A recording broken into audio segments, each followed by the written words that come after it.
माह शोबान की बरकत इतनी ज्यादा है कि जिसका बयान करते करते सालों गुजर जाए। फरमाने इमाम अली अलैहिस्सलाम है कि शोबान का चांद जब मुकम्मल अपने उरूज पर आ जाता है, यानी कि 14 शोबान की रात आती है, तो उस रात आसमानी फरिश्ते अल्लाह की रहमतें और बरकतें हम इंसानों के लिए लेकर नाजिल होते हैं। ये बहुत ही खास रात होती है उनके लिए जो लोग इस महीने की रहमतों से, बरकतों से वाकिफ होते हैं। शोबान का महीना ना सिर्फ अल्लाह के खास बंदों की आमद का महीना है, पर शोबान के महीने को अल्लाह ने अपने महबूब से मंसूब किया है। इस महीने को बहुत ही फजीलत दी गई है। माह शोबान की 14 तारीख को रात की सियाही में अगर कोई अल्लाह से माफी मांगे, उसके नजदीक इस्तगफार करे, अल्लाह के सामने गिड़गिड़ाए और अपनी ख्वाहिशात के लिए इल्तिजा करे, खसूसन वो लोग जिनके रिज़्क़ के दरवाजे बंद हो चुके हैं, जिनकी रोजी में अनचाही रुकावटें आ जाती हैं, जिनके ऊपर बंदिश जादू के असरात लगाकर उनको बांध दिया हो कि ये कभी जिंदगी में कामयाब ना हो पाए, तो उनको चाहिए इस बाबरकत रात जिसमें अल्लाह अपने फरिश्तों को हुक्म देता है, ए फरिश्तों जाओ मेरे हर नेक बंदे के घर पर जहाँ मेरे महबूब का जिक्र होता है, जहाँ मेरे कुरान की तिलावत होती है, जहाँ नमाज की तकमील होती है, उन सब पर रहमतें बरसाओ, उन सब की हाजत पूरी करो। इमाम अली अलैहिस्सलाम फरमाते हैं कि जिस भी शख्स के रोजगार में कोई भी रुकावट आए, गोया वो रुकावट कुदरती हो या हसद दुश्मनी में लगाई गई हो, 14 शोबान की रात 7 मरतबा सूरह रहमान पढ़कर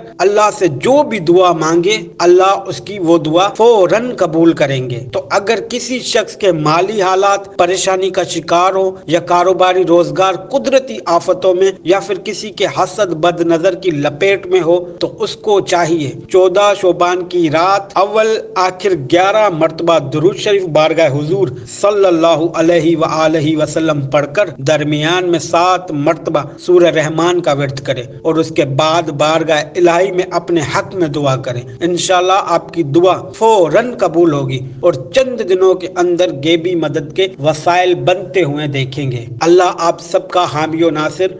उम्मीद है हमारी आज की ये मालूमात आपको पसंद आई होगी।